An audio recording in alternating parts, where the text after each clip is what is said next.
Hey guys, thanks for joining me on my journey of joy, grief, and authenticity. This week's video is part 4 in my 5-part series called the Grief Leader series, and it is featuring my best friend forever, Jessica Flores Schaefer. In this episode, she actually turns the tables on me and she asks me some questions. It's pretty candid. There are some things that I didn't necessarily know we'd be talking about, and it's beautiful, and I love it for all those reasons. So I hope you guys enjoy. One of the other things that I really would want to acknowledge is how Jessica was there for me whenever Hollis died, and oh my goodness, she was just reminding me how we were pregnant together, which was like a dream. It was perfection. Everybody, we live hours away from each other, and everyone there knew. It was just, I was beaming not only about my baby girl, but that we were pregnant together. Everyone knew that. It went unsaid. And we'd send each other pregnancy photos, and we posted pregnancy photos together, and the fact we're both having girls. I mean, what are the odds? Oh my goodness, just a few months apart, and which makes it even more challenging from my perspective for you, because when all of this happened, you'd had a difficult pregnancy. With some complications and stuff with kidney stones and stuff, right? Well, and all the years of trying to get pregnant. Right. And how many years? Probably about 12 years. Yeah. So it was a big, huge surprise pregnancy. Huge deal. And I thought I had the flu, but it was Isabella. And it was a good pregnancy. I felt great, other than I was hospitalized and had to have surgery for kidney stones. Gosh, that was crazy. That was a lot. I remember when you called to say you were pregnant, and I was like, I was in the bed, I guess I'd been in the living room with Jamin, and I walked into the bedroom, and I'd left the light off in the bedroom, and I was sitting there in the dark bedroom, laying on my bed, and she tells me this, and I just start giggling. All I can remember is I just laughed and laughed and laughed at this idea that we were both carrying little babies together at the same time, and wanted it for you for so long, for you to have another kid, and then to get to do that with you was just it was perfection. But how difficult that was too whenever Hollis died. You were physically pregnant, and the grief is just exhausting. Being pregnant is exhausting. But Jessica was there for me so much. Came to the hospital and got to see Hollis in the last hours. And so few people saw Hollis in that last 24 hours. I think maybe just the grandparents had. And so that was really special for you to be in that space. And it was just a really intimate moment. And came back again from Missouri the following weekend for her funeral. I remember telling people I want to take Dylan and just leave down there and move. And they knew I meant it, and I did. I just wanted to be here.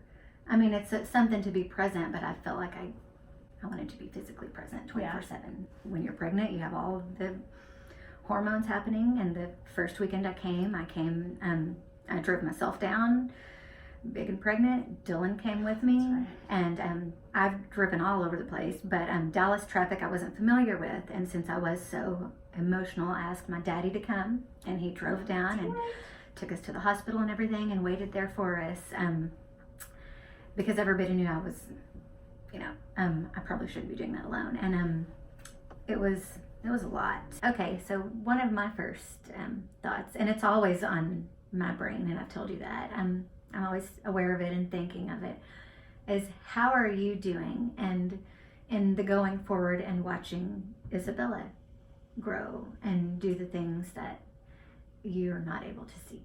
Isabella is growing up just like Hollis would have, and so it is crazy, because days like today, you're here and we're in Hollis's room, and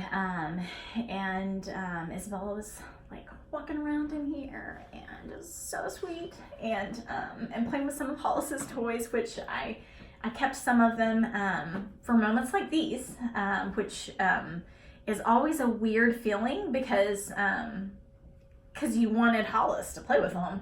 It feels better for somebody to be playing with them and have some little kid in this room, and it I find myself wanting to send home like bits of Hollis with people that I love, and so I just totally like didn't think I was gonna say this, but I find myself wanting to send home things like just little toys like that were hers, and my nieces had been here at one point, Peyton and McKinley, and I had sent them home with 2 little swan purses, so they each got a swan purse, and I didn't want to part with those purses. But it felt so good for them to have it, and it felt so wrong for me to keep it, even though I know that that's not wrong. It felt more right for them to have it, and so it's hard, but what are you gonna do? Like, you know that this is like what you've been handed. My son has also gone through this and watched it happen, and talked about how, you know, some things just aren't fair, and why did God let this happen? And Yeah. why did God let my sister be okay and not Hollis be okay? Yeah. He still brings it up, which is, I love that he feels safe enough to voice all this. Dylan has been really, really mature about it all. He is almost 15, which is crazy. And I'm only 15. I don't see I how know, he's 15. I'm 14. The thing that I noticed is even earlier today, we would, like, I know that I can talk about Hollis, and he can be in the room, and it's okay. And he chimes in, and we even talk about how funny grief can be. How we can say awful things. How we can say crazy things, and people kind of like, like pat you on the back and hope you're okay. But he's mature from that perspective, and it is because he's gone through all of this too. He saw a lot, and I think he matured a lot just in being witness to all that, because he knows you are one of the people closest to me. So you've always been closest to him. He was on the outside, but also on the inside, looking at everything. Yeah. How do you feel like things are for you now with your vlog and with talking about it? And I think I still have, like, it's taken me longer to like get to where I thought I'd be a little bit. So like that is surprising to me. It's surprising to me. The vlog has really like made it where I've attached myself to grief in a way. There are people that only know me for grief now, and I don't know how I feel about that. That is like not at all what I expected my life to be like. I think that is the thing that surprised me, is how long it's taking for me to, I keep going back to like get back. I keep saying like getting back to the old me, and I just don't, I have to remind myself that that's just not going to happen, and that that's okay. I think I'm doing okay, except for, I mean, I don't have a kid, so like that part, like, you know, like it sucks, and I still want one. In fact, with Dylan and Isabella here today, the hardest part probably is like being around other kids and wanting to touch them, and I realize it's kind of socially unacceptable sometimes, because I'm that person that's like, oh, you're so cute, and I can't like I forget that like it's not your baby, and so every baby feels like my baby, and which is really creepy for some of you out there, but you'll know me, like it's fine. You're not a creeper. I'm not a creeper, but I just like love your kids too, and that, yeah, it's hard. It's hard to like, I can't believe it's 2 years later and I'm still not pregnant. It's hard, you know? And also like people everywhere are having babies, and I am just now getting to the point where like I am less begrudging of that, because now I'm like finally my brain is finally able to process the fact that, oh, guess what? You're not the only one that wants a baby, Hilarie. And I think for a long time I kept thinking like, well, I want it more, so why am I not getting it? And I had a huge loss. Why am I not? You know, why don't I have a baby now? And I'm also coming to terms with the fact that like, what if I never do? It's not something I really want to put out in the universe, but at the same time, acknowledging that I've got a lot of love to give, and even if I don't have a child to give it to, I have Dylan and Isabella, and I have my nieces and nephews, and I have all the amazing kids at church, and people I know that I can invest in those people, and maybe that's what life looks like. And so I'm not giving up by any means, but like if that's where God wants me to place my love, I'm coming around to the idea that like, okay, God, like I got a lot of love to give and I will do that. And I'm not going to just withhold it only for my child. I'm growing up, guys. I've loved it. You didn't ask me anything, but I'm going to talk about you for a second.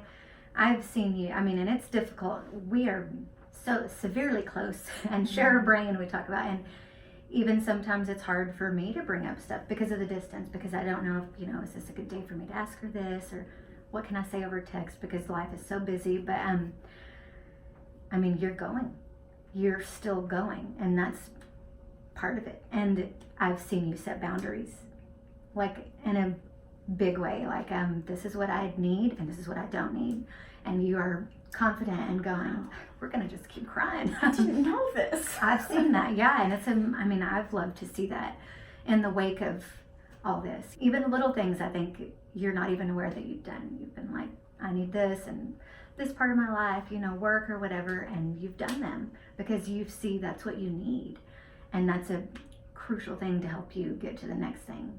Never liked it when people say, everything happens for a reason, or God did this and God is going to do that, and this was meant to happen.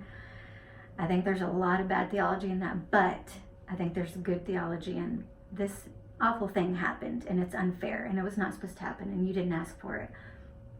But God can take it and make something beautiful out of it. Yeah. That I think is a completely different thing than, well, everything happens for a reason, because I don't believe some things do. I think they're pure 100% hell, and it's not okay. And but God can still go, okay, we can still move forward, and it's not going to be that, but it's going to be beautiful, and we're gonna keep going. Yeah. And I've seen you do that, even though I know you may sometimes not feel like you are. I've seen it. Thanks for tuning in, guys, and please check out our last episode in this series. It's coming up next week, and it's the joy outtakes from all of our interviews, and it's hilarious. All we do pretty much is laugh, so I don't actually know if it's hilarious to anybody else but us, but oh my goodness, it's such a joy to get to edit it. I've already just had so much fun. Don't forget, no matter everything that you go through, there is always something good to be found in it. So in other words, joy comes with the mourning.